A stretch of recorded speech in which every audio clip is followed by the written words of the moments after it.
الحمد لله رب العالمين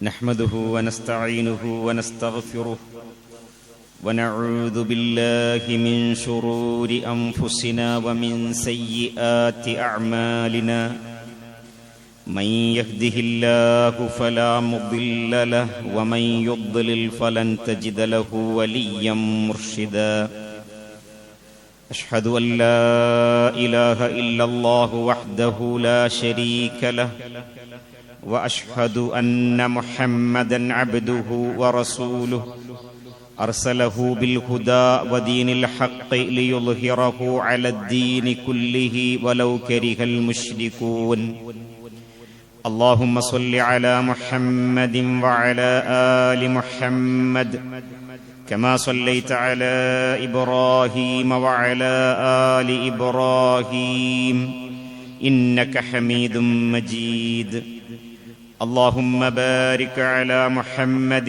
وعلى آل محمد كما باركت على إبراهيم وعلى آل إبراهيم إنك حميد مجيد أما بعد فإن خير الحديث كتاب الله وخير الهدي هدي محمد صلى الله عليه وسلم وشر الأمور محدثاتها وكل محدثة بدعة وكل بدعة ضلالة يا أيها الذين آمنوا اتقوا الله حق تقاته ولا تموتن إلا وأنتم مسلمون أعوذ بالله من الشيطان الرجيم بسم الله الرحمن الرحيم يا أيها الذين آمنوا لا تخونوا الله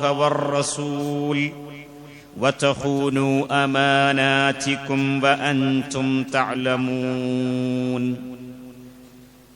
ബഹുമാന്യരായ സത്യവിശ്വാസി വിശ്വാസിനികളെ, സഹോദരന്മാരെ, സഹോദരികളെ, അള്ളാഹുവിൻ്റെ ദീനിൻ്റെ വിധിവിലക്കുകൾക്കനുസരിച്ച് ജീവിക്കണമേ എന്ന് എല്ലാവരെയും ആമുഖമായി ഉണർത്തുകയാണ്.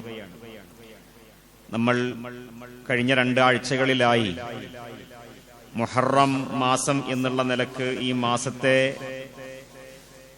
നമ്മൾ എങ്ങനെ കാണണം, ഈ മാസവുമായി ബന്ധപ്പെട്ട് ഹിജറ വർഷവുമായി ബന്ധപ്പെട്ടും മുഹറം മാസവുമൊക്കെ ആയിട്ട് ബന്ധപ്പെട്ടും നമ്മൾ എന്തൊക്കെ ആശയങ്ങൾ ഇസ്ലാമിക ചരിത്രത്തിൽ നിന്ന് നമ്മുടെ ജീവിതത്തിലേക്ക് ചേർക്കണം, ഇത്യാദി വിഷയങ്ങളിൽ ഹിജറയുമായി ബന്ധപ്പെട്ട കുറച്ച് കാര്യങ്ങളാണ് സംസാരിച്ചത്. പ്രിയമുള്ളവരെ, ഹിജറ വലിയ ഒരു ആശ്വാസത്തിന്റെ ചരിത്രമാണ്. വല്ലാത്ത പീഡനങ്ങളുടെയും മർദ്ദനങ്ങളുടെയും ബഹിഷ്കരണങ്ങളുടെയും കാലഘട്ടത്തിനു ശേഷം ആശ്വാസവും സമാധാനവും പ്രതീക്ഷയായിക്കൊണ്ട് അവരിലേക്ക് വന്നെത്തിയതിൻ്റെ വല്ലാത്ത പാഠം നമുക്ക് നൽകുന്ന ഒന്നാകുന്നു ഹിജറ. അതേപോലെ തന്നെ നമ്മൾ മഹാനായ മൂസാ നബി അലൈഹിസ്സലാത്തു വസ്സലാമയുടെ ചരിത്രം വായിക്കുമ്പോൾ മുഹറത്തിലെ നോമ്പുമായി നബി സല്ലല്ലാഹു അലൈഹി വസല്ലം പറഞ്ഞ ഒരു കാര്യമുണ്ടല്ലോ.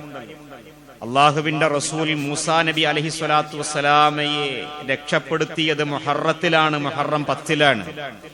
അതിന്റെ നന്ദി സൂചകമായി കൊണ്ട് നോമ്പെടുക്കുന്നു എന്നുള്ള ഒരു കാര്യമുണ്ടല്ലോ.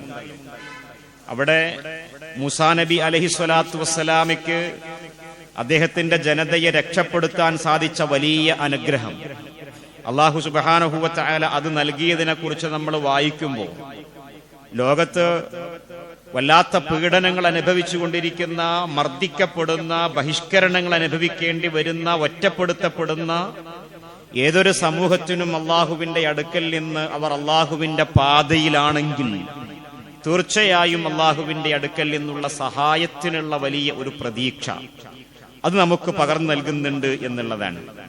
അതുകൊണ്ട് തന്നെ നമ്മൾക്ക് നമ്മുടെ ജീവിതത്തിൽ അല്ലാഹു സുബ്ഹാനഹു വ തആല നമുക്ക് ഇത്തരം കാര്യങ്ങളൊക്കെ പറഞ്ഞു തന്നുകൊണ്ടുള്ള ഒരു ഓർമ്മപ്പെടുത്തൽ ജീവിതത്തിൽ ഉണ്ടാവേണ്ടതുണ്ട്.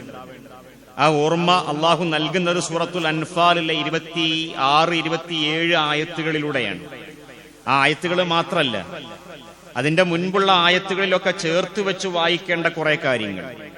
അള്ളാഹു നമ്മോട് പറയുന്നു, വദ്കുറു ഇദ് അൻതും ഖലീൽ, നിങ്ങൾ ന്യൂനപക്ഷമായ ഒരു കാലഘട്ടം ഉണ്ടായിരുന്നു, അത് ഓർക്കണം. അക്കാലത്ത് മുസ്തദഅഫൂന ഫിൽ അർദ്, ഭൂമിയിലൂടെ നിങ്ങൾ ജീവിച്ചത് പീഡിതരും മർദ്ദിതരുമായിട്ടാണ്. നിങ്ങളുടെ നാനാഭാഗത്ത് നിന്ന്, ഭരണകൂടത്തിന്റെ ഭാഗത്ത് നിന്ന്, ഭരണകൂടത്തെ പിന്താങ്ങുന്നവരുടെ ഭാഗത്ത് നിന്നും ഒക്കെ തന്നെ ഒരു സമൂഹം എന്നുള്ള നിലയിൽ, ഒരു സമുദായം എന്നുള്ള നിലയിൽ നിങ്ങൾക്ക് പീഡനങ്ങൾ അനുഭവിക്കേണ്ടി വന്നിട്ടുണ്ട്. അത് മൂസാ നബി അലൈഹി സ്വലാത്തു വസ്സലാമയുടെ ജനതക്ക് അനുഭവിച്ചത്, മുഹമ്മദുർ റസൂലുള്ളാഹി സ്വല്ലല്ലാഹു അലൈഹി വസല്ലമയുടെ ജനതക്ക് അനുഭവിക്കേണ്ടി വന്നത്. ആ ഒരു പീഡന മർദ്ദന കാലഘട്ടത്തെ അള്ളാഹു അനുസ്മരിപ്പിക്കുമ്പോ, ഓർമ്മിപ്പിക്കുമ്പോ അള്ളാഹു നമ്മോട് പറയുന്ന ഒരു കാര്യം, തഖാഫൂന, ഒന്ന് നിങ്ങൾ പീഡിതരായിരുന്നു, രണ്ട് തഖാഫൂന അൻ യതഖത്തഫകുമുന്നാസ്, ജനങ്ങളെ നിങ്ങളെ റാഞ്ചിയെടുത്ത് കൊണ്ടുപോകുന്ന ഒരു വല്ലാത്ത പരിതസ്ഥിതി ഉണ്ടായിരുന്ന, നിൽക്കപ്പൊറി തരാത്ത ഒരവസ്ഥയാണത്. നമ്മളാകെ അരക്ഷിതരായി പോകുന്ന ഒരു സാമൂഹിക ചുറ്റുപാട് അനുഭവിക്കേണ്ടി വരുന്ന ഒരു കാലഘട്ടം അങ്ങനെ നിങ്ങൾക്ക് അനുഭവിക്കേണ്ടി വന്നിട്ടുണ്ട്. മാത്രവുമല്ല, നിങ്ങളെ പലതും പറഞ്ഞ് പ്രീണിപ്പിച്ചും പ്രലോഭിപ്പിച്ചും പേടിപ്പിച്ചും നിർത്തുന്ന ഒരു കാലഘട്ടം. അതുകൂടിയൊക്കെയാണ് തഖാഫൂന, നിങ്ങൾ ഭയപ്പെടുകയായിരുന്നു, ജനങ്ങളെ നിങ്ങളെ പൊക്കിയെടുത്ത് റാഞ്ചിയെടുത്ത് കൊണ്ടുപോകാൻ. നിൽക്കപ്പുറത്തരായ്മ, അതേപോലെ തന്നെ ഒരു ഭാഗത്ത് പ്രീണനങ്ങൾ ഉണ്ടാവുക, മറുഭാഗത്ത് പീഡനങ്ങൾ ഉണ്ടാകുക, അതേപോലെ പേടിപ്പിക്കുക, അതെല്ലാം കൂടി നിറഞ്ഞിട്ടുള്ള വല്ലാത്തൊരു ചുറ്റുപാടിനെയാണ് അത് സൂചിപ്പിക്കുന്നത് എന്നാണ്. അങ്ങനെ അല്ലാഹു സുബ്ഹാനഹു വ തആല ആ ഒരു പരിതസ്ഥിതിയിൽ ഫആവാക്കും, അവൻ നിങ്ങൾക്ക് അഭയം നൽകി, വഅയ്യദകും ബിനസ്രിഹി, അവന്റെ സഹായം നൽകിക്കൊണ്ട് അവൻ നിങ്ങൾക്ക് ശക്തി പകർന്നു തരികയും ചെയ്തു എന്നാണ്. അങ്ങനെ ശക്തി പകർന്നു നൽകി അള്ളാഹുവിന്റെ സഹായം കിട്ടിയതിനെ കുറിച്ചാണ് ഓർമ്മപ്പെടുത്തുന്നത്. പിന്നീട് ഭൂമിയിൽ അള്ളാഹുവിന്റെ അടുക്കൽ നിന്ന് വറസഖകും മിനത്വയ്യിബാതി, അള്ളാഹു നല്ല വിശിഷ്ടമായ ഭക്ഷ്യവിഭവങ്ങളൊക്കെ ഒരുക്കി തന്ന് റിസ്ഖ്, ഉപജീവന മാർഗം വിശാലമാക്കി തന്നു. ലഅല്ലക്കും തഷ്കുറൂൻ, നിങ്ങൾ നന്ദി കാണിക്കാൻ വേണ്ടിയാണ് ഇങ്ങനെയുള്ള അനുഗ്രഹങ്ങളൊക്കെ ഓർമ്മിപ്പിച്ചത് എന്നുകൂടി സൂറത്തുൽ അൻഫാലിലെ 26-ാമത്തെ ആയത്തിലൂടെ പഠിപ്പിക്കുന്നു. ഇത് എല്ലാ കാലഘട്ടത്തിലും വായിക്കേണ്ട ഒന്നാണ്. നമ്മൾ എന്തൊക്കെ അനുഭവിച്ചു കൊണ്ടിരിക്കുന്നുണ്ടോ ആ അനുഭവങ്ങളുടെ വെളിച്ചത്തിൽ വായിക്കേണ്ട ഒന്നാണ്. ആ അനുഭവങ്ങളിൽ നിന്ന് നമ്മൾ പിന്നീട് അള്ളാഹുവോട് നമുക്കുള്ള ബാധ്യതയായിക്കൊണ്ട് നമ്മൾ സ്വീകരിക്കേണ്ട ഒരു കാര്യമാണ് സൂറത്തു അൽ അൻഫാലിലെ തുടർന്നുള്ള 27-ാമത്തെ ആയത്തിലൂടെ പഠിപ്പിച്ചത്, യാ അയ്യുഹല്ലദീന ആമനു, അതുകൊണ്ട് മുഅ്മിനുകളെ, സത്യവിശ്വാസികളെ, ലാ തഖൂനുല്ലാഹ്, അള്ളാഹു നിങ്ങൾക്ക് ഇതൊക്കെ നൽകിയിട്ടുണ്ട് കേട്ടോ, അതുകൊണ്ട് നിങ്ങൾ അള്ളാഹിനെ പറ്റിക്കരുത്, അള്ളാഹിനെ വഞ്ചിക്കുന്ന ഒരവസ്ഥ ഉണ്ടാകരുത്. അള്ളാഹുവിനെ പറ്റിച്ചിങ്ങനെ ഇതൊക്കെയാണ് ദീനി ജീവിതം എന്നുള്ള നിലക്ക് നിങ്ങൾക്ക് കഴിഞ്ഞുകൂടാം എന്ന് വിചാരിക്കരുത്. കാരണം മുറാഖബ നിങ്ങൾക്ക് വേണം എന്നാണ് പറയുന്നത്. അള്ളാഹു എപ്പോഴും നിങ്ങളെ നിരീക്ഷിച്ചു കൊണ്ടിരിക്കും. നിങ്ങൾ ശുക്ർ കാണിക്കുന്നുണ്ടോ? നിങ്ങൾ തഖ്വയോടുകൂടി ജീവിക്കുന്നുണ്ടോ? നിങ്ങളുടെ വിശ്വാസത്തിലും മാതൃശത്തിലും പെരുമാറ്റത്തിലും കർമ്മങ്ങളിലുമൊക്കെ ഇഖ്ലാസ് ഉണ്ടോ? ഇതൊക്കെ നമ്മളോട് ഇങ്ങനെ പരീക്ഷിച്ചു കൊണ്ടിരിക്കും. ആ അർത്ഥത്തിൽ ഇതൊന്നും ഇല്ലാത്ത വണ്ണം അള്ളാഹുവിനെ പറ്റിക്കല്ലേ. വർ റസൂൽ, അവന്റെ റസൂലിനെ അനുധാവനം ചെയ്യുന്ന വിഷയത്തിൽ ഒരു വഞ്ചനാത്മകമായ സമീപനം സ്വീകരിക്കല്ലേ. വതഖൂനു അമാനാതിക്കും, അള്ളാഹു നിങ്ങളെ വിശ്വസിച്ച് ഏൽപ്പിച്ച നിങ്ങളുടെ ജീവിത ദൗത്യത്തോട് നിങ്ങൾക്ക് വഞ്ചന കാണിക്കേണ്ടി വരരുത്. വ അൻതും തഅലമൂൻ, നിങ്ങൾ അറിവുള്ളവരായിരിക്കേ. ഇതൊക്കെ അള്ളാഹു നമ്മോട് പറയുന്നു. പ്രിയപ്പെട്ട സഹോദരന്മാരെ, സഹോദരികളെ, ഇതൊക്കെ വെച്ചുകൊണ്ട് നമ്മൾ ഇങ്ങനെ ആലോചിക്കേണ്ട കുറെ കാര്യങ്ങളുണ്ട്. ഒന്ന്, അല്ലാഹു സുബ്ഹാനഹു വ തആല അവൻ നമ്മെ ക്ഷണിക്കുന്നത് നമുക്ക് ദീനിന്റെ ജീവിതത്തിലൂടെ നമ്മൾ ജീവിച്ചു കൊണ്ടിരിക്കുമ്പോൾ നമുക്കതിലൂടെ ഒരു നവജീവൻ ലഭ്യമാവുകയാണ്. അള്ളാഹു നമ്മളെ വിളിച്ചത് അതിലേക്കാണ്. യാ അയ്യുഹല്ലദീന ആമനു എന്ന് പറഞ്ഞുകൊണ്ട് അള്ളാഹു സുബ്ഹാനഹു വ തആല പറയുന്നു, ഇസ്തജീബു ലില്ലാഹി ഇദാ ദഅാകും ലിമാ യുഹ്യീകും, നിങ്ങൾക്കൊരു പുതുജീവൻ, നവജീവൻ നൽകുന്ന ദീനിന്റെ ദർശനത്തിലേക്ക് നിങ്ങളെ വിളിച്ചാൽ നിങ്ങൾ എന്ത് ചെയ്യണം? ഉത്തരം നൽകണം എന്ന് അള്ളാഹു പറയുന്നു. അപ്പോ ഈ ഉത്തരം നൽകുക എന്നുള്ളത് നമുക്ക് ബാധ്യതപ്പെട്ട കാര്യമാകുന്നു. ഇത് എന്തുകൊണ്ട് ഓർക്കണം, ഇത് എങ്ങനെയാണ് ഉത്തരം നൽകേണ്ടത് എന്നത് മറ്റൊരു വിഷയമാണ്. എന്തുകൊണ്ട് ഇത് ഓർക്കണം എന്ന് പറയുമ്പോൾ നമ്മൾ നമ്മുടെ ജീവിതത്തിൽ അനുഭവിച്ചു കൊണ്ടിരിക്കുന്ന അനുഭവങ്ങളെയാകുന്നു അള്ളാഹു ഇവിടെ ഓർമ്മിപ്പിക്കുന്നത് എന്നുള്ളതാണ്. അത് കഴിഞ്ഞ കാലഘട്ടങ്ങളെ കുറിച്ച് പറഞ്ഞു. മഹാനായ റസൂലുള്ളാഹി സ്വല്ലല്ലാഹു അലൈഹി വസല്ലമയ്ക്ക് അവിടുത്തെ സമൂഹത്തോടൊപ്പം അനുഭവിക്കേണ്ടി വന്ന കാര്യങ്ങളുണ്ട്. മഹാനായ മൂസാ നബി അലൈഹി സ്വലാത്തു വസ്സലാമയെ നമ്മൾ ഓർക്കുന്നുണ്ട്. മൂസാ നബി അലൈഹി സ്വലാത്തു വസ്സലാമയ്ക്ക് രക്ഷ പകർന്നു കിട്ടിയിട്ടുള്ളത്, അള്ളാഹുവിന്റെ ആ അനുഗ്രഹം കിട്ടിയിട്ടുള്ളത് ഈ മുഹറത്തിലാണ് എന്നുള്ള പാഠങ്ങളുണ്ട്. അതൊക്കെ വെച്ചുകൊണ്ടാണ് നമ്മൾ ആലോചിക്കുന്നത്. നിങ്ങൾ ആലോചിച്ച് നോക്കൂ, മുഹറത്തിൽ മഹാനായ റസൂൽ മൂസാ നബി അലൈഹി സ്വലാത്തു വസ്സലാമയ്ക്ക് അനുഭവിക്കേണ്ടി വന്ന പിന്നെ ആ രക്ഷ ആ രക്ഷയിലേക്ക്, അല്ലെങ്കിൽ കടല് പടർന്നിട്ട് അവർക്ക് രക്ഷപ്പെടാൻ സാധിച്ചല്ലോ, നമുക്കറിയുന്ന ചരിത്രമാണ്. അതിലേക്ക് എത്തുന്നത് എന്നുള്ളത് നമ്മളിങ്ങനെ ആ ചരിത്രത്തെ പരിശുദ്ധ ഖുർആനിലൂടെ ഇങ്ങനെ വായിക്കാൻ വേണ്ടി ശ്രമിക്കുമ്പോൾ നമ്മൾ ആലോചിക്കേണ്ട, നമ്മുടെ ജീവിതത്തിലേക്ക് സമാനതകൾ തോന്നുന്ന പല അനുഭവങ്ങളും ചേർത്ത് വെക്കാൻ പല അർത്ഥത്തിലുണ്ടാകും. നമ്മളെന്ന് പറയുമ്പോൾ ഈ കേരളത്തിന്റെ ഒരു ചെറിയ വൃത്തത്തിൽ താമസിക്കുന്ന, വല്ലാതെയൊന്നും ഇതുവരെ പ്രയാസങ്ങൾ അനുഭവിച്ചിട്ടില്ല എന്ന് പറയാവുന്ന ആളുകളെ കുറിച്ചല്ല, അങ്ങനെയുള്ള മുസ്ലിങ്ങളെ കുറിച്ചല്ല നമ്മൾ ആലോചിക്കേണ്ടത്. ഇവിടം വിട്ട് ഉത്തരേന്ത്യയിലെ മുസ്ലിം ഉമ്മത്ത് അനുഭവിച്ചുകൊണ്ടിരിക്കുന്ന അവസ്ഥകളെ കുറിച്ചുള്ള ബോധം നമുക്ക് വേണം. എത്രയോ നമ്മൾ വായിച്ചുകൊണ്ടിരിക്കുന്നു. നിൽക്കപ്രതിയില്ലായ്മ, ഇന്ന് അവരുടെ പൗരത്വം പോലും നിഷേധിക്കപ്പെട്ടുകൊണ്ടിരിക്കുന്ന ആ തരത്തിലേക്ക് കാര്യങ്ങൾ പോയിക്കൊണ്ടിരിക്കുന്നു. നമുക്കറിയാം ഇനി നമ്മളിലേക്ക് അതെങ്ങനെ വരും എന്നുള്ളതിന്റെ ഇമ്പാക്റ്റുകൾ എങ്ങനെയൊക്കെ വരിക എന്ന് നമുക്ക് അറിഞ്ഞുകൂടാ. നമ്മൾക്ക് ഈ പാസ്പോർട്ടുകൾ പോലും പൗരത്വത്തിനുള്ള രേഖയല്ല എന്ന് ഭരണകൂടമല്ല, സുപ്രീം കോർട്ടിൽ നിന്ന് തന്നെ വിധികൾ വരുന്ന ഒരു സാഹചര്യം ജീവിച്ചു കൊണ്ടിരിക്കുമ്പോൾ ഇനി ഇതൊക്കെ എങ്ങനെയായിരിക്കും വരിക? അവിടെയൊക്കെയാണ് നമ്മൾ ആലോചിക്കേണ്ടത്. ഇതിനൊക്കെ അള്ളാഹുവിന്റെ അടുക്കൽ നിന്നൊരു രക്ഷാമാർഗമുണ്ട്. മൂസാ നബി അലൈഹി സ്വലാത്തു വസ്സലാമെ ആലോചിച്ച് നോക്കൂ. മൂസാ നബിക്ക് ആ രക്ഷാമാർഗം കിട്ടിയത് എങ്ങനെയാണ് എന്നുള്ളത് നമ്മൾ ആലോചിക്കുമ്പോൾ അവിടെ നമുക്ക് കാര്യമായി കാണാൻ സാധിക്കുന്നത് മൂസാ നബി അലൈഹി സ്വലാത്തു വസ്സലാം ദഅവത്ത് ചെയ്തു എന്നുള്ളതാണ്. ദഅവത്ത് ചെയ്തു വലിയൊരു കാര്യമാണ് എന്നർത്ഥം. നമ്മൾ അള്ളാഹുവിന്റെ ദീനിന്റെ പ്രവർത്തനങ്ങൾ അത് യഥാവിധി നിർവഹിച്ചു കൊണ്ടുപോകുന്നിടത്തോളം കാലം, അത് കൃത്യമായി നിർവഹിക്കുന്നിടത്തോളം കാലം അള്ളാഹുവിന്റെ സഹായവും അവന്റെ അടുക്കൽ നിന്നുള്ള സഹായ പ്രതീക്ഷയും വലിയ ഒരു കാര്യമായിക്കൊണ്ട്, അനുഗ്രഹമായിക്കൊണ്ട് നമുക്ക് അനുഭവിക്കാൻ സാധിക്കും. മൂസാ നബി അലൈഹി സ്വലാത്തു വസ്സലാം അങ്ങനെയാണല്ലേ. മൂസാ നബിയെ നിയോഗിക്കുന്ന ആ കാലഘട്ടം ഒരു വലിയ ചരിത്രമാണ്. ആ ജനനവും ജീവിതവും വളർച്ചയും ഇങ്ങനെ പോകുന്ന ഓരോ കാലഘട്ടത്തിലും പിന്നീട് അതിജീവനത്തിന്റെ കരുത്തുമായി ഈജിപ്തിന്റെ മണ്ണിലേക്ക് മൂസാ അലൈഹി സ്വലാത്തു വസ്സലാമുള്ള തിരിച്ചുവരവൊക്കെ ഉണ്ടല്ലോ. ആ തിരിച്ചുവരവിന്റെയൊക്കെ ഓരോ ചരിത്ര ഭാഗങ്ങളും നമ്മൾ പരിശോധിക്കുമ്പോൾ നമ്മെ സംബന്ധിച്ചിടത്തോളം കാണാൻ സാധിക്കുന്നത് മൂസാ നബിക്ക് അല്ലാഹു സുബ്ഹാനഹു വ തആല ദഅവത്തിന്റെ ഉത്തരവാദിത്തം ഏൽപ്പിച്ചു കൊടുക്കുന്നു. ദഅവത്ത് ചെയ്ത് ആ ജനതയെ മോചിപ്പിക്കുക എന്നുള്ള ഉത്തരവാദിത്തം ഏൽപ്പിച്ചു കൊടുക്കുന്നു. ആ ഉത്തരവാദിത്തങ്ങളൊക്കെ നിർവഹിക്കുന്ന മൂസാ നബിയെ നമ്മൾ പഠിക്കുന്നു. ഒരുപാട് കാര്യങ്ങളുണ്ട്. അതിൽ പ്രധാനമായ ചില കാര്യങ്ങൾ. ഒന്ന്, ആ ജനത എന്തായിരുന്നു? ആ ജനത മൂസാ നബിന്റെ ജനതയല്ല. മൂസാ നബി പ്രബോധനം ചെയ്യുന്ന ഒരു ജനതയുണ്ട് അവിടെ. മൂസാ നബി ജനതയെ കുറിച്ച് വേറെ പറയാനുണ്ട്. ആ പ്രബോധനം ചെയ്യുന്ന ഫറോവയും ഫറോവയുടെ കൂടെയുള്ളവരും, അവരിലേക്ക് മൂസാ നബി കടന്നു ചെല്ലുന്നുണ്ടല്ലോ. അങ്ങനെ കടന്നു ചെന്നിട്ട് മൂസാ നബി അലൈഹി സ്വലാത്തു വസ്സലാമയ്ക്ക് ദഅവത്തിന്റെ ഉത്തരവാദിത്വം ഏൽപ്പിക്കപ്പെടുകയും റിസാലത്തും നുബുവത്തും കൊടുക്കുകയും ചെയ്തിട്ട് പറഞ്ഞേക്കാണ്, ഇദ്ഹബ് ഇലാ റബ്ബി ഇദ്ഹബ് ഇലാ ഫിർഔന എന്നൊക്കെ പറഞ്ഞ ആയത്തുകളുണ്ടല്ലോ. ഫിർഔന്റെ അടുക്കലേക്ക് കടന്നു ചെല്ല്.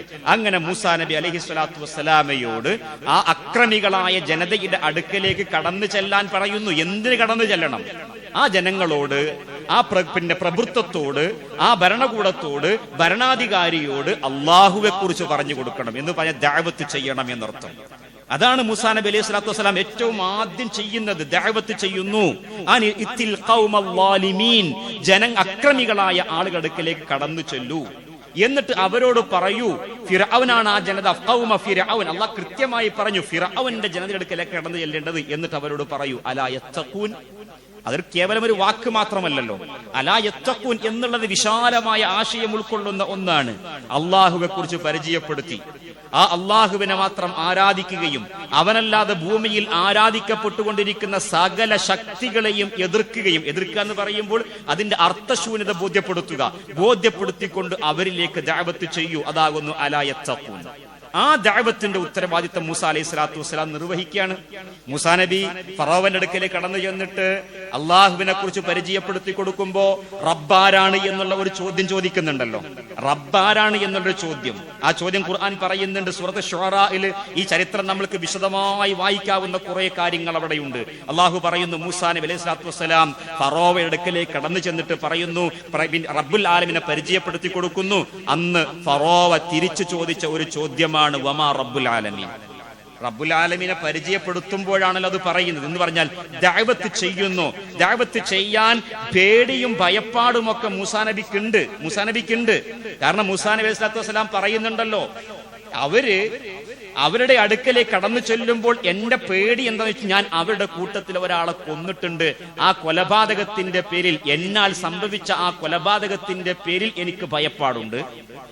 അവർ അക്രമികളായ ജനങ്ങളാകുന്നു, അതിന്റെ പേരിൽ ഭയപ്പാടുണ്ട്. ഇതൊക്കെ പറയുന്നുണ്ട്.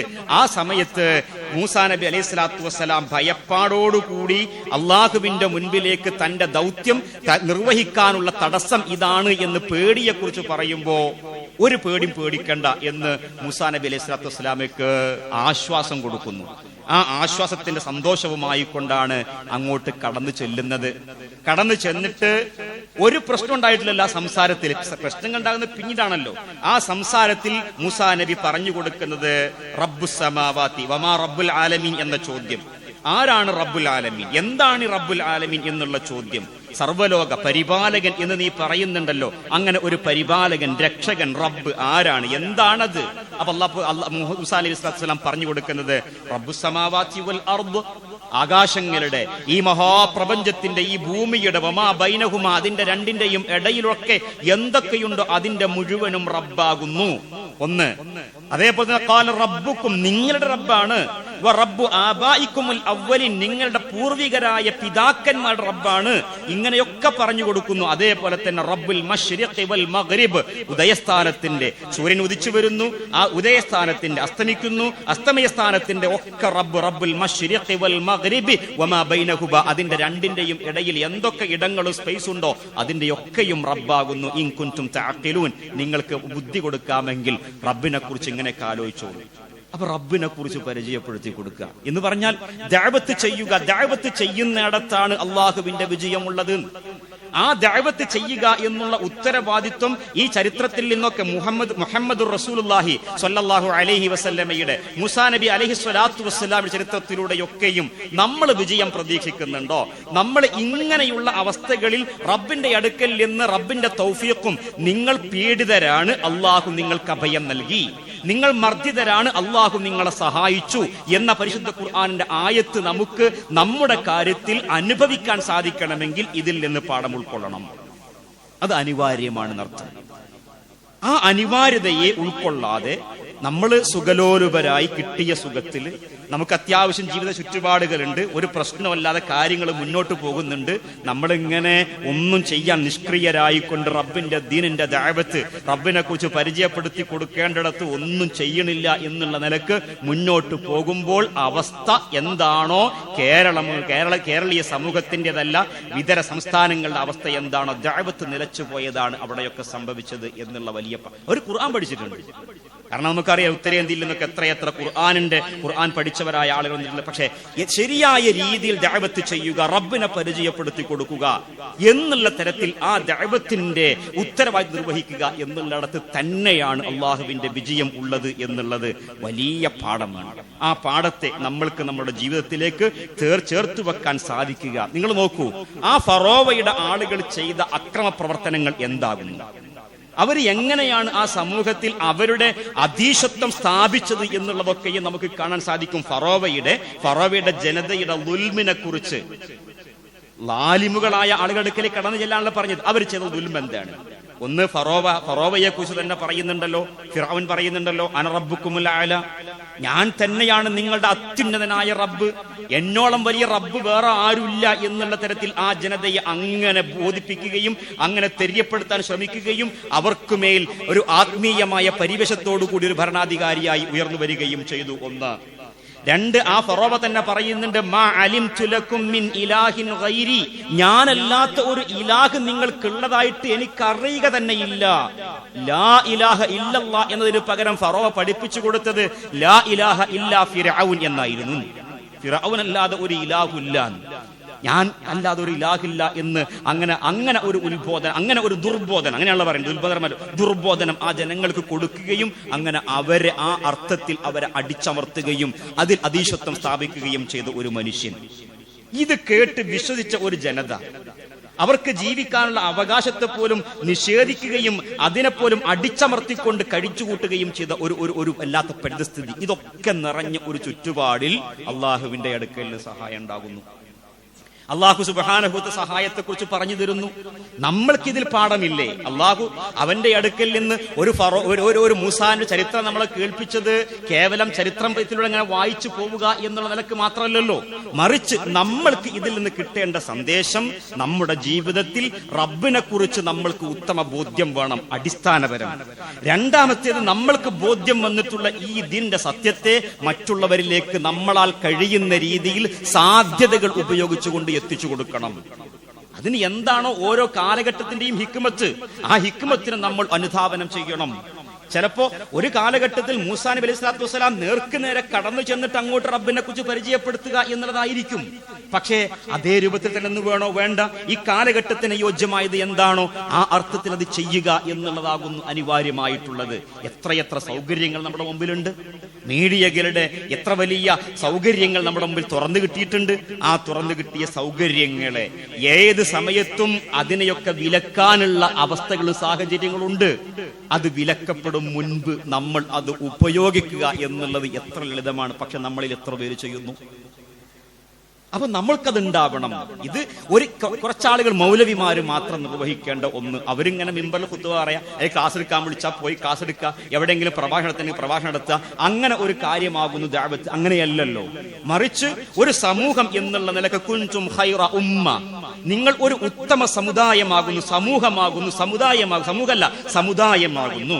ആ സമുദായമായതുകൊണ്ട് തന്നെ നിങ്ങൾ തഅ്മുറൂന ബിൽ മഅറൂഫ്, നന്മ കൽപ്പിക്കണം, വതൻഹൗന അനിൽ മുൻകർ, മുൻകറിനെ തടയണം എന്നുള്ളത് ഒരു പൊതുബാധ്യതയായിക്കൊണ്ട് മുസ്ലിം ഉമ്മത്തിന്, സത്യവിശ്വാസികളുടെ ഉമ്മത്തിന് ഏൽപ്പിച്ചിട്ടില്ലേ? ഇത് തന്നെയാണ് മുഹറത്തിൽ നിന്ന് നമ്മൾക്ക് ഉൾക്കൊള്ളേണ്ട ഒരു വലിയ പാഠം തന്നെയാണത്. കാരണം ദഅവത്ത് ചെയ്തതിന്റെ വിജയത്തിന്റെ ചരിത്രമാണ് മുഹറത്തിന്റെ പാഠം എന്നുള്ളത് കൊണ്ടാണ്. ആ നിലക്ക് ആ പാഠത്തെ സ്വീകരിക്കാനും ഉൾക്കൊള്ളാനും നമുക്ക് സാധിക്കണം. അല്ലാഹു സുബ്ഹാനഹു വ തആല ആ ഉത്തരവാദിത്വത്തെ വേണ്ടവണ്ണം നിർവഹിക്കാനുള്ള തൗഫീഖ്, അതിനുവേണ്ടി ഓരോരുത്തർക്കും പല രീതിയിലുള്ള കഴിവുകൾ ഉണ്ടാകും. ചിലർക്ക് സാമ്പത്തികമായിട്ട് ചെയ്യാൻ കഴിയും, അങ്ങനെ ചെയ്യണം. ചിലർക്ക് ശരീരം കൊണ്ട് അധ്വാനിക്കാൻ കഴിയും, അങ്ങനെ ചെയ്യണം. ചിലർക്ക് ആ അർത്ഥത്തിൽ ഏതൊക്കെ ഇൻഡിവിജ്വൽ ടാക്കിന് കഴിയും, ചെയ്യണം. അതല്ലെങ്കിൽ ചിലർക്ക് എഴുതാൻ കഴിയും, എഴുതണം. അങ്ങനെ ഏത് കഴിവാണോ നമ്മൾക്കുള്ളത് അത് അല്ലാഹുവിനെ കുറിച്ച് പറഞ്ഞു കൊടുക്കാൻ, അത് യഥാർത്ഥത്തിൽ റബ്ബിന്റെ ദീനിനെ എത്തിച്ചു കൊടുക്കാനും ഉള്ള രീതിയിൽ നമുക്ക് വിനിയോഗിക്കുക. അതിൽ നമ്മൾ വിഘാതമുണ്ടാകരുത്, നമ്മൾ തടസ്സക്കാരാകരുത്. ഒന്ന്, അതേപോലെ നമ്മൾ അത് ചെയ്യാതെ നിഷ്ക്രിയരാവുകയും ചെയ്യരുത്. അത് വലിയ ഒരു ബാധ്യതയാണ്. മുഹറം ആ അർത്ഥത്തിൽ വലിയൊരു സന്ദേശം നൽകുന്നുണ്ട് എന്നുള്ളത് കൊണ്ട് ആ വിഷയത്തെ മുന്നിൽ വെച്ചു എന്നുള്ളതാണ്. അല്ലാഹു നമുക്ക് ആ അർത്ഥത്തിൽ തൗഫീഖ് നൽകി നമ്മെ അനുഗ്രഹിക്കുമാറാവട്ടെ.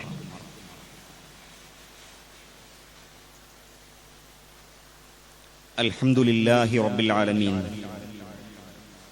വസല്ലല്ലാഹു വസല്ലമ അലാ നബിയ്യിനാ മുഹമ്മദിൻ വആലിഹി വസഹ്ബിഹി അജ്മഈൻ വമൻ തബിഅഹും ബിഇഹ്സാനിൻ ഇലാ യൗമിദ്ദീൻ. അമ്മാ ബഅദ്. അല്ലാഹുവിന്റെ ദീനിന്റെ വിധിവിലക്കുകൾക്ക് അനുസരിച്ചുകൊണ്ട് ജീവിക്കണമേ എന്ന് ഒരിക്കൽ കൂടി ഉണർത്തുകയാണ്. സഹോദരങ്ങളെ, പറഞ്ഞു വന്നത് വിഷയത്തിന് വേണ്ടി ഒരു വിഷയമല്ല, മറിച്ച് നമ്മൾ ദീനിന്റെ മാർഗത്തിൽ പ്രവർത്തിക്കണം. അള്ളാഹുവിന്റെ ദീൻ നമ്മളാൽ കഴിയുന്ന രീതിയിൽ എത്തിച്ചു കൊടുക്കാൻ ഒരു സംഘമായി ചേർന്ന് പ്രവർത്തിക്കണം. ആ സംഘത്തിന് പല കഴിവുകളുള്ളവരുണ്ടാവും. ഇപ്പൊ ഇതൊരു മഹല്ലാണ്. ഈ മഹല്ലിൽ നിന്ന് അള്ളാഹുവിന്റെ ദീൻ ഇതിൽ എത്തിയിട്ടില്ലാത്ത ആളുകൾക്ക്, നമ്മുടെ ആളുകളുടെ കൂട്ടത്തിൽ നോക്കൂ, യഥാർത്ഥത്തിൽ തൗഹീദ് മനസ്സിലാക്കാത്ത വണ്ണം ജീവിച്ചുകൊണ്ടിരിക്കുന്ന ആളുകളുണ്ട്. അവരിലേക്ക് തൗഹീദിന്റെ സന്ദേശം ഒരു കാലഘട്ടത്തിൽ നമ്മളിലേക്ക് ഏതൊക്കെ അർത്ഥത്തിലാണ് കിട്ടിയത് എന്നെങ്കിലും ആലോചിച്ച് നോക്കൂ. നമ്മളിലേക്ക് എങ്ങനെ അത് കിട്ടിയെന്ന് ആലോചിച്ച് നോക്കൂ. എന്തുകൊണ്ട് തൗഹീദ് എന്റെ ജീവിതത്തിലേക്ക് വന്നു? സുന്നത്തനുസരിച്ച് കൊണ്ട് ജീവിക്കാൻ, ബിദ്അത്തിനെ വിഭാടനം ചെയ്യാൻ എങ്ങനെ സാധിച്ചു എന്നുള്ളത് നമ്മൾ ഓരോരുത്തരും ഇൻഡിവിജ്വലായിട്ട് ആലോചിച്ച് നോക്കുക.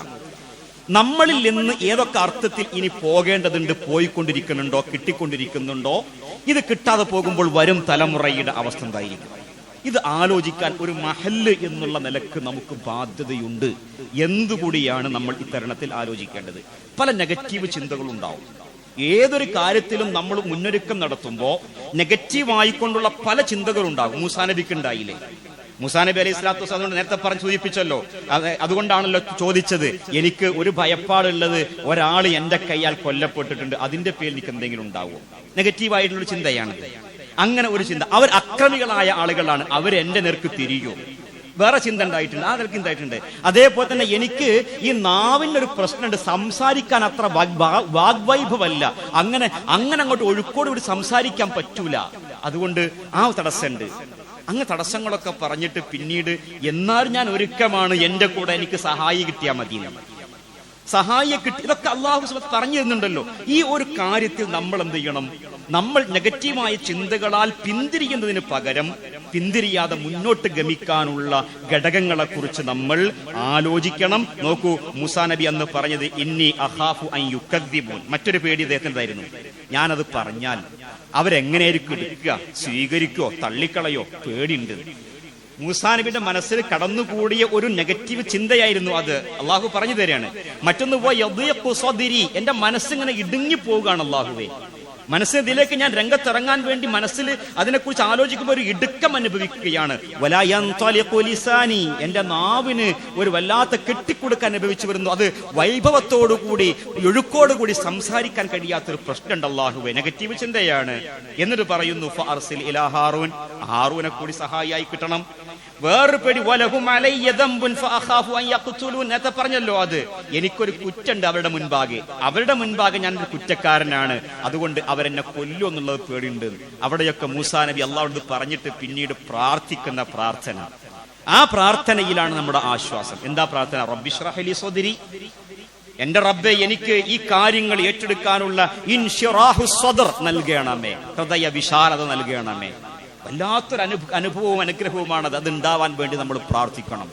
നമ്മളിങ്ങനെ നെഗറ്റീവായ ചിന്തകളെ കൊണ്ട് പലതും ഒക്കെ പറയാനുണ്ടാകും. അതിങ്ങനെ മഹലടിസ്ഥാനത്ത് ചിന്തിക്കുമ്പോൾ പല ഗ്രൂപ്പുകളായി ചിന്നിച്ചിതറി. അപ്പൊ അതുകൊണ്ട് തന്നെ ക്ലാസ് അതിനൊക്കെ പോകുക എന്ന് പറഞ്ഞാൽ ആ പോകുമ്പോൾ അങ്ങനെയാണ് ഇങ്ങനെ ചിന്തകൾക്ക് പകരം ഒരു മഹല്ല് എന്നുള്ള നിലക്ക് നമ്മളാൽ ചെയ്യേണ്ട കാര്യങ്ങൾ ചെയ്യാൻ നമുക്ക് വലിയ ദൗത്യമുണ്ട്, ഉത്തരവാദിത്വമുണ്ട്. ആ ഉത്തരവാദിത്വത്തെ ഈ പ്രവാചകന്മാർക്ക് കിട്ടിയ വിജയത്തിന്റെ ചരിത്രം പരിശോധിക്കുമ്പോൾ, എന്തുകൊണ്ട് കിട്ടിയെന്ന് പരിശോധിക്കുമ്പോൾ അവിടെ ദഅവത്തിന് വലിയ സ്ഥാനമുണ്ട് എന്നുള്ളത് നമ്മൾ വിസ്മരിച്ചുകൂടാ. ആ നിലക്ക് അത് നമ്മൾ ഓർക്കണം എന്നുള്ളതാണ്. നമ്മൾക്കും പ്രാർത്ഥിച്ചു മുന്നേറാം, പ്രാർത്ഥിച്ചു മുന്നോട്ട് പോകാം. അല്ലാഹു സുബ്ഹാനഹു വ തആല നമ്മെ എല്ലാവരെയും അനുഗ്രഹിക്കുമാറാവട്ടെ. നമ്മുടെ പോരായ്മകൾ തിരുത്താനുള്ള നല്ല മനസ്സ് അല്ലാഹു നമുക്ക് പ്രദാനം ചെയ്യുമാറാവട്ടെ.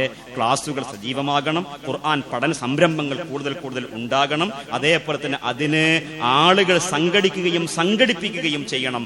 അങ്ങനെ നമ്മൾക്ക് അല്പാൽപമായി സ്വന്തത്തിലേക്ക് തിരിയാനുള്ള അവസരങ്ങളും അതേപോലെ തന്നെ പുറത്തേക്ക് നമ്മുടെ ദീന്റെ സന്ദേശം ഈ പള്ളി കേന്ദ്രീകരിച്ച് എത്തിച്ചു കൊടുക്കണം എന്നുള്ളതൊക്കെയും നമ്മുടെ അജണ്ടകൾ ഇനിയും രൂപപ്പെടേണ്ടതുണ്ട്. അതിന് പ്രാപ്തിയുള്ള കഴിവുള്ള ആളുകൾ മുന്നോട്ട് വന്ന് അത്തരം കാര്യങ്ങൾ ഉത്തരവാദിത്വങ്ങളായി നിർവഹിക്കാനുള്ള സന്നദ്ധത അത് അനിവാര്യമായി കാലം തേടുന്നുണ്ട്, സാഹചര്യം തേടുന്നുണ്ട്. നമ്മളിപ്പോഴും ഇങ്ങനെ ഒരു കുറച്ചാളുകൾ ആദ്യം തീർന്നവരുണ്ട്, അവരും അവരുടെ മക്കളും എന്നുള്ള നിലയ്ക്ക് ഇങ്ങനെ മുന്നോട്ട് പോവുകയല്ലല്ലോ. ഈ മക്കൾ പോലും ഒരു വേള എവിടേക്കെത്തും എന്നുള്ളതിനെ കുറിച്ചുള്ള ആലോചനകൾ അനിവാര്യമാണ് എന്നുള്ളത് കൊണ്ട് തന്നെയാണ് ബോധപൂർവം ഈ ഒരു വിഷയം മുന്നോട്ട് വെച്ചിട്ടുള്ളത്. ആലോചിക്കണം. അള്ളാഹു നമുക്കെല്ലാവർക്കും അനുഗ്രഹം നൽകുമാറാവട്ടെ എന്ന് നമുക്ക് പ്രാർത്ഥിക്കാം. പോരായ്മകൾ നാദാ പൊറുക്കേണമേ എന്ന് പ്രാർത്ഥിക്കാം. അള്ളാഹു പ്രാർത്ഥനകൾ സ്വീകരിക്കുമാറാവട്ടെ. പ്രിയമുള്ളവരെ, കഴിഞ്ഞ ആഴ്ച നമസ്കാരത്തിന് ശേഷം നമ്മൾ പ്രാർത്ഥിച്ച ഒരു പ്രാർത്ഥനയുമായി ബന്ധപ്പെട്ട് വീണ്ടും ഒരു പ്രാർത്ഥനാ വസിയ്യത്ത് കൂടി ഉണ്ട്. അത് അദ്ദേഹത്തിന്റെ അബ്ദുൽ ലത്തീഫ് സാഹിബ് പള്ളിയിൽ സുബഹി നമസ്കാരത്തിന് പോലും കഴിഞ്ഞ ആഴ്ച അതൊക്കെ കഴിഞ്ഞ ശേഷം അദ്ദേഹത്തെ കുറിച്ച് അറിഞ്ഞിട്ടുള്ള ഒരു കാര്യം, വല്ലാത്ത ഒരു സന്തോഷം, വല്ലാത്ത ആത്മധൈര്യമുള്ള ഒരു മനുഷ്യനായിരുന്നു, മനുഷ്യനാണ് എന്നാണ്. കാരണം ഈ ഡയാലിസിസിന് പോയിട്ട് തിരിച്ച് പിറ്റേ ദിവസം പോലും പള്ളിയിൽ ജമാഅത്തിന് വേണ്ടിക്കൊണ്ട്, സുബഹിക്ക് പോലും ജമാഅത്തിന് വേണ്ടിക്കൊണ്ട് എത്തുന്ന ആ ഒരു ഈമാനിക മനസ്സ് എന്ന് പറഞ്ഞ ചെറിയൊരു കാര്യമല്ല. അപ്പോൾ ആ ഒരു ഈമാനിക മനസ്സുള്ള ഒരു മനുഷ്യന് നൽകപ്പെടുന്ന ചികിത്സയിൽ ഇപ്പോ അദ്ദേഹത്തിന് ഈ സർജറി സക്സസ് ആയിട്ടുണ്ടെങ്കിലും പക്ഷേ അതിന്റെ ശേഷം വന്നിട്ടുള്ള കുറെ പ്രശ്നങ്ങൾ, പ്രയാസങ്ങൾ അദ്ദേഹത്തെ വല്ലാതെ അലട്ടിക്കൊണ്ടിരിക്കുന്നുണ്ട്, ബുദ്ധിമുട്ടിക്കൊണ്ടിരിക്കുന്നുണ്ട്. ആ ബുദ്ധിമുട്ട് കണ്ടുകൊണ്ടിരിക്കുന്ന കുടുംബങ്ങൾക്കും വല്ലാത്ത പ്രയാസം ഉണ്ടാകുന്നുണ്ട്. അല്ലാഹു സുബ്ഹാനഹു വ തആല ആ നല്ല മനുഷ്യന്റെ മനസ്സിന് ധൈര്യം ഉള്ള ആ മനുഷ്യൻ അദ്ദേഹത്തിന് ജീവിതത്തിലേക്ക് തിരിച്ചെത്താനുള്ള തൗഫീഖ് അല്ലാഹു നൽകി അനുഗ്രഹിക്കുമാറാവട്ടെ. അത് ആരോഗ്യത്തോടുകൂടി, പൂർണ്ണ ആരോഗ്യത്തോടു കൂടി ഇനിയും അള്ളാഹുവിന്റെ ഭവനത്തിലേക്ക് വരാനും വന്ന് നമസ്കാരങ്ങളിൽ പങ്കെടുക്കാനും അതേപോലെ ദീനിന്റെ നല്ല കാര്യങ്ങളിൽ പങ്കുചേരാനും ഒക്കെയുള്ള തൗഫീഖ് അള്ളാഹുവേ നീ അദ്ദേഹത്തിന് നൽകണമേ. അദ്ദേഹത്തിന്റെ രോഗം പൂർണ്ണമായും ശമനം നൽകി സുഖപ്പെടുത്തി അനുഗ്രഹിക്കണമേ റഹ്മാനെ. അദ്ദേഹത്തിന്റെ കുടുംബത്തിന് സ്വാഭാവികമായും ഉണ്ടാകാനിടയുള്ള ഏതൊരു കുടുംബത്തിലും ഇങ്ങനെ ഒരു വല്ലാത്തൊരു ക്രിട്ടിക്കലായിട്ടുള്ള അവസ്ഥയിൽ ഉണ്ടാകുന്ന ഒരു വല്ലാത്ത പ്രയാസം ഉണ്ടാകുമല്ലോ. അത്തരം പ്രയാസങ്ങൾ ആ കുടുംബം അനുഭവിക്കുന്നുണ്ടാകാം. അള്ളാഹു അവർക്ക് മനസ്സിന് സമാധാനവും ആശ്വാസവും നൽകി നാഥാ നീ അനുഗ്രഹിക്കണമേ റഹ്മാനെ. അല്ലാഹുമ്മ ഗ്ഫിർ ലിൽ മുഅ്മിനീന വൽ മുഅ്മിനാത്ത് വൽ മുസ്ലിമീന വൽ മുസ്ലിമാത്ത് അൽ അഹ്യാഇ മിൻഹും വൽ അംവാത്ത് ഇന്നക മുജീബുദ് ദഅവാതി യാ ഖാദിൽ ഹാജാത്ത്. അല്ലാഹുമ്മ അജ്ർനാ മിനൻ നാർ അല്ലാഹുമ്മ അജ്ർനാ മിനൻ നാർ അല്ലാഹുമ്മ അജ്ർനാ മിനൻ നാർ. റബ്ബനാ ഗ്ഫിർ ലനാ ദുനൂബനാ വകഫിർ അന്നാ സയ്യിആതിനാ വതവഫനാ മഅൽ അബ്റാർ. റബ്ബനാ ആതിനാ ഫിദ് ദുനിയാ ഹസന വഫിൽ ആഖിറതി ഹസനതൻ വഖിനാ അദാബൻ നാർ.